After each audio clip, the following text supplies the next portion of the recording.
Welcome to the Julie Laughton Living podcast, the place to get advice, tips, and tricks to building the life and luxury home of your dreams with 30-year business owner, designer, and builder, Julie Laughton. It all starts with a good plan. This is Julie Laughton Living. Hey guys, welcome back to the Julie Laughton Living podcast. This week we're going to talk about the importance of listening and why paying attention to what people say is crucial to your success. For me, the importance of listening as a business owner is huge because you think about it. If you're not listening to what people say, how are you providing them with the service they need? You can't just be a robot with a program speech and a program this.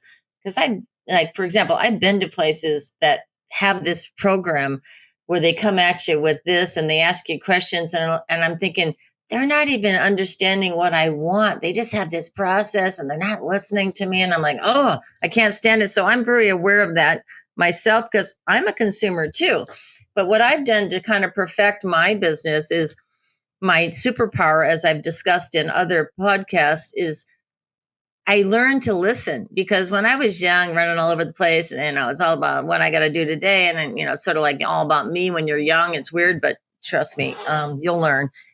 Anyway, as you get older, you learn to listen because if you don't, bad things happen and things go sideways. So if you don't listen to what someone's saying, you can't actually provide them with the service because at the end of the day, when you're providing a service to someone, they're going to get what they want if you do your job right and listen, but it's how you're making them feel. And that subconscious respect they have for you and you have for them is key because whether you know it or not, they're judging you on how that you make them feel. Think about when you walk into a 5-star hotel, you go to dinner at a 5-star restaurant. There's a huge effort to make you feel like a king or a queen and make you feel like you deserve to be there, and they want you there. And then they want to please you. They want to give you exactly what you want. And if you don't like something, they're immediately available to fix it. So the point is, if you don't listen and you keep barreling through things, your client might try to keep up, but they're thinking, gosh, they're not listening to me and that's not what I want. Then all of a sudden you'll get all this, oh my God, I'm lost. Oh my God, I didn't ask for that. Oh my God, what are you doing? Oh my God, why is this happening? Or why is it taking so long? So all of a sudden you'll see, and I see in other companies, these, we call it the nightmare remodel, the nightmare build. That's what I call it. Anyway, because there's a breakdown in communication because all about how someone was treated and they weren't listened to. It's so simple. If you just listen, you will be a huge success, and be careful and listen because every little communication you have, like for me, example, I have to talk to my draftsman. I talk to my 5 engineers, and then I talk to my staff. But then I talk to 25 to 30 subs every day, and then there's 24 employees that I'm communicating with every day. And if I don't listen or possibly say the wrong thing and don't actually listen, there's this breakdown starts, and that starts to snowball. And then there's hurt feelings and misunderstandings. And that's the last thing you want in your world. And when you're dealing with a client, you have to listen to get it right. And it's the little things that you're doing to make them feel comfortable. So when I lived in New York City and worked there, I basically went to New York City because in college, I had gone to school for architecture. Then I switched to landscape architecture. Then I switched to interior design, which is really space planning. It's not decorating, just so you know. It's space planning and the design of the space. And then, of course, you furnish it and make it, pick the colors. But interior design is such a deeply involved design experience of working with the human in the space. But anyway, the point is I went to New York as an intern for an architectural firm my first summer. And then I went back and I got a job with another architect, and that was really cool. But then what happened is I got a job with this woman, and this woman, she was funny because she wasn't a designer, but she had a design firm. So she hired me, and I became immediately the head designer because there was no designers on her team at the moment. She chose me. to do all this work for her. And we did every model apartment in New York City from 85 to 90 with Milstein, Goodstein, Lefrak, Zeckendorf, Durst Brothers, and Silverman. It was endless. All the buildings built, the condos built between 85 and 90. I was involved in the model homes and some of the lobbies, and then private homes for the. So anyway, the point is, it was overwhelming and wonderful. But my boss, she was funny. She was a little older, and she would just tell me, like, she would shove me out of the limo to go to a meeting and tell me, babe, it's sink or swim. I go, but aren't you coming with me to help me with this presentation? She says, nope, I'm not a designer. You are. And I'm like 22 years old. And she's throwing me into these board meetings with 50-year-old men, big burly contractors and architects. And, I worked one-on-one with the developers. I worked with Philip Milstein one-on-one and Lefrak, Zeckendorf, all of their people one-on-one making presentations at a very young age. I was like 21, 22 years old, and she would not come with me and help me. And I did my presentation boards and all my samples, and I present, and they loved it. And I leave, and I survived that. And because I realized I was good at it, but God, I was so afraid that something bad would happen because no one's there to support me. But she just literally said, it's sink or swim. So I think my philosophy when I train people, I said this yesterday to one of my new project managers. I said, I'm going to toss you into the deep end and you will swim, but it's about just get in there, jump in there and do it. The only way you're going to learn is to do it, and you already have the talents to do it. It's a little unknown, but my philosophy to this day is immerse the person. There is training, of course, but immerse the person in the activity they're doing immediately so they can learn from the experience of being involved. I never hold people back. I just put them in the field and let's go, but that was my advice when I was young is, jump into the deep end and swim. And when my experience in New York, I always tell people I made it in New York City. I did. And because I swam and it was fun. Okay. So my superpower is listening, of course. And I actually listen to what people are telling me and I understand what they're not telling me too, because when you talk to people, you can tell what's going on with their emotions and, are they really telling me, let's say, the truth, or are they struggling with maybe keeping up? Are they struggling with a deadline or a due date for me? So my job as a CEO and a boss is not to make their life miserable or worse, is to work with them.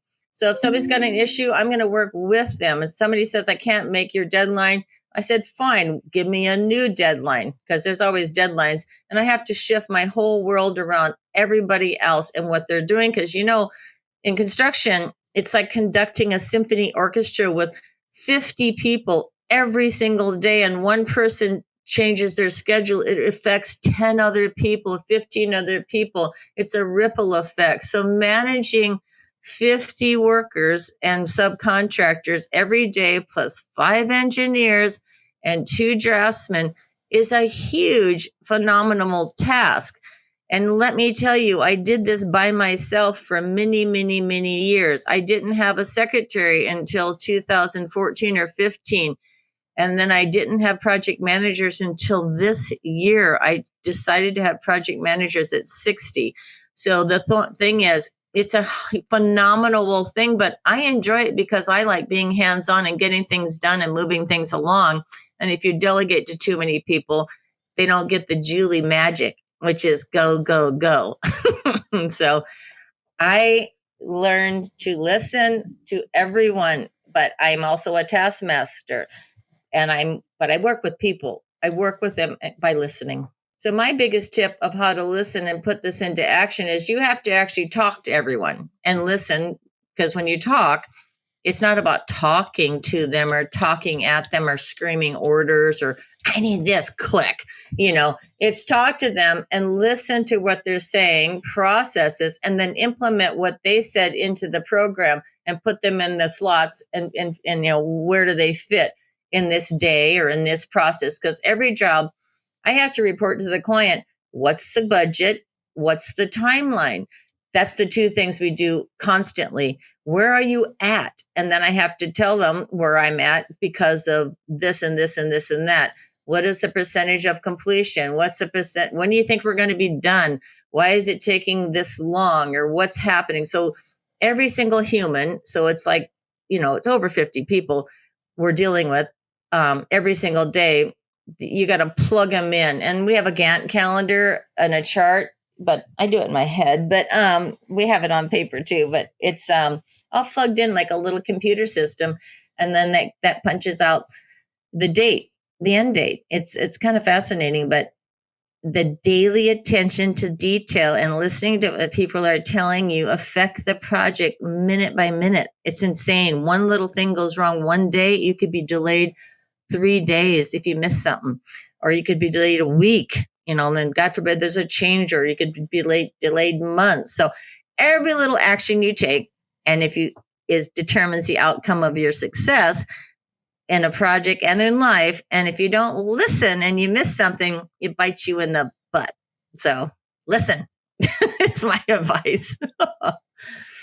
So what I do to really allocate time to think about what I'm hearing and how I'm listening is, the best thing I do is I kind of pull over, because I'm in my truck all the time, but I pull over and I make notes. So what I do to help process what's going on and take what I've learned listening is I'm constantly taking notes. It's like a football play. I'm making a play. Every minute I hear something new, you change the play.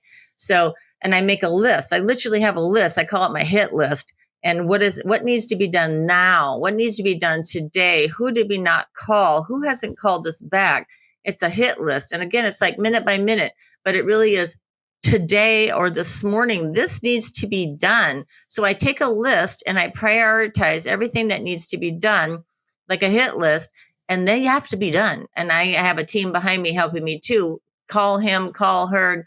This is what needs to be done. So what I do is I pull over and I prioritize what I just heard and how that's going to affect today, tomorrow, and the end date of this job and the end and the success of this project. So everything comes at you like all day long. I get things coming at me. So I prioritize the list of how to address them and who gets to be addressed first, because sometimes you get hit with stuff and it's going to cause a disaster, or, oh, I need to fire that person tomorrow or next time. We're not using that person on the next job because they're making our lives hell. So there's all this stuff that goes on every day that you process, and you put it on a checklist of when you're going to address it. Am I going to address it now or later? Because my job is to create a process and keep it flowing. I don't want any dead stops or any drama. I'm not creating the drama. I'm managing it so that the train keeps moving. And then I address the issues in priority as they should be. And maybe let's say I'm not going to work with someone again on another project, which doesn't happen very often, by the way. I have no turnover in my subs and my employees, but if something should come up, I'll address it later in due time, so it's not going to create any drama, So the point is, prioritize what needs to be done in order so that everything keeps flowing and it's a productive, flowing, positive experience on a daily basis. But I pull over and make notes. I actually have to write it down. So the lesson of the day is the importance of listening. So if you're not listening and, maybe things are happening to you that you don't understand, if you actually take a step back and maybe think about why they're happening, it could be because you're not listening, and you should have known it was coming, because if you would have listened, you would have heard the problem. It would have been told to you, because how you get in relationships and everybody says, the red flags were there day one, and now you're getting divorced and you're getting, now you're breaking up with your girlfriend or boyfriend. But if you think back, there were red flags, and those red flags you chose not to listen to. That's my best example of what happens when you don't listen, is divorce, breakups, because the problems of every relationship with clients, friends, family starts at the beginning. They're there because it's your non-negotiables. If you don't figure out your non-negotiables day one in any relationship, business contracts, marriages, friendships, you won't have a successful relationship, because those non-negotiables come up. And you can't just barrel past someone. You got to work with it. Somebody's got to give and take, but you got to know your non-negotiables. So listening is about knowing your non-negotiables, and then you'll have a happy relationship. And non-negotiables are rules, basically, that you can't break, and boundaries. So that's my tip for happy life is listen, know your boundaries, know your non-negotiables, listen to everyone. And it's equal. Anyway, that's my tip. That'll do it for this episode of the podcast. I'm Julie Laughton, and don't forget to visit my website at julielaughton.com. And I'll see you again next week right here at Julie Laughton Living. Thank you for joining us for this episode of Julie Laughton Living. For more information or to connect with Julie one-on-one, visit julielaughtonliving.com. And don't forget, it all starts with a good plan.